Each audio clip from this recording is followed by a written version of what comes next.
Hello বন্ধুরা, আজকে আমি এসেছি কক্সবাজার টেকনাফে ঐতিহাসিক মাথিন কূপ দেখার জন্য।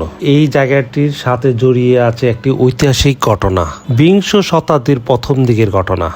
কলিকাতা সুদর্শন পুলিশ কর্মকর্তা ধীরাজ ভট্টাচার্যের অতি ভয়ঙ্কর ও দুর্গম এলাকা টেকনাফে থানায় বদলি হয়ে আসেন। সবুজ পাহাড়ে ঘেরা টেকনাফ থানায় অদূর সমুদ্রের নীল জলরাশি। থানায় তার তেমন কোনো কাজকর্ম ছিল না, অনেকটা এখানে সেখানে ঘুরে ফিরে সময় কাটাতেন। থাকতেন থানার আধা পাকা ঘরে একটি কক্ষে।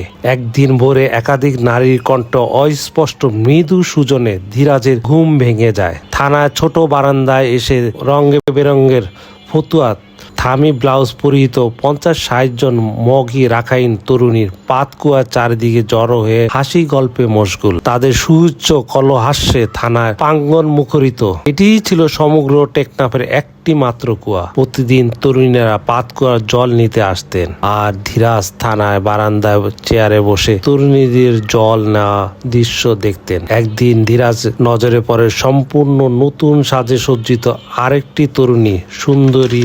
এই তরুণীর নাক, চোখ, মুখ সম্পূর্ণ বাঙালি মেয়েদের মতো। নাম তার মাথিন, টেকনাফ জমিদারের একমাত্র মেয়ে। প্রথম দর্শনে মেয়েটি তার ভালো লেগে যায়। প্রতিদিন ভোর হওয়ার আগেই ধীরাজ ভট্টাচার্য থানার বারান্দা গিয়ে বসে থাকতেন এবং মাথিনের আগমনের জন্য প্রতীক্ষা করতেন। মাথিন যখন কলসি কাঁধে তার সুউচ্চ কাঁধ দুলিয়ে থানার প্রাঙ্গণ দিয়ে হেঁটে আসতেন, ধীরাজ তন্ময় হয়ে সেই দৃশ্য উপভোগ করতেন। অন্যান্য তরুণীরা আসার আগেই মাথিন পাতকুয়া আসতেন এবং জল নিয়ে ফিরতেন। ভোরের স্নিগ্ধ আলোয় নীরব নিস্তব্ধ পরিবেশে তার একে অপরের সাথে গভীর প্রেম ও মোহবেশে আচ্ছন্ন হয়ে থাকতেন। পরস্পরের দিকে চেয়ে সম্ভব অসম্ভব নানা কল্পনা রঙিন গান বলতেন।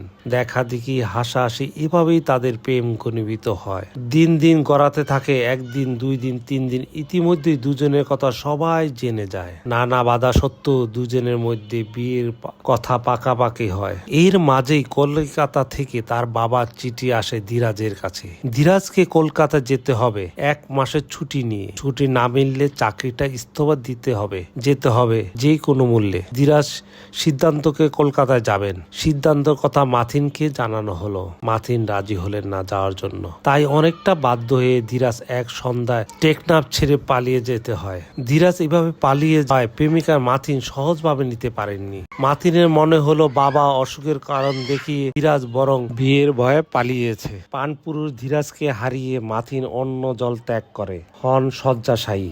জমিদার বাবা মাথিন পরিবারের সকল সদস্যের চেষ্টা করেও মাথিনকে অন্য জল ছোঁয়াতে পারেনি। তার এক কথা, ধীরাজকে চাই।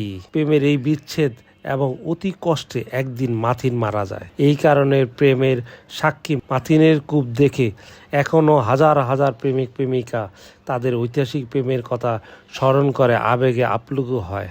এই সেই ধীরাজ ভট্টাচার্য যার সাথে মাথিনের বিয়ে হওয়ার কথা ছিল।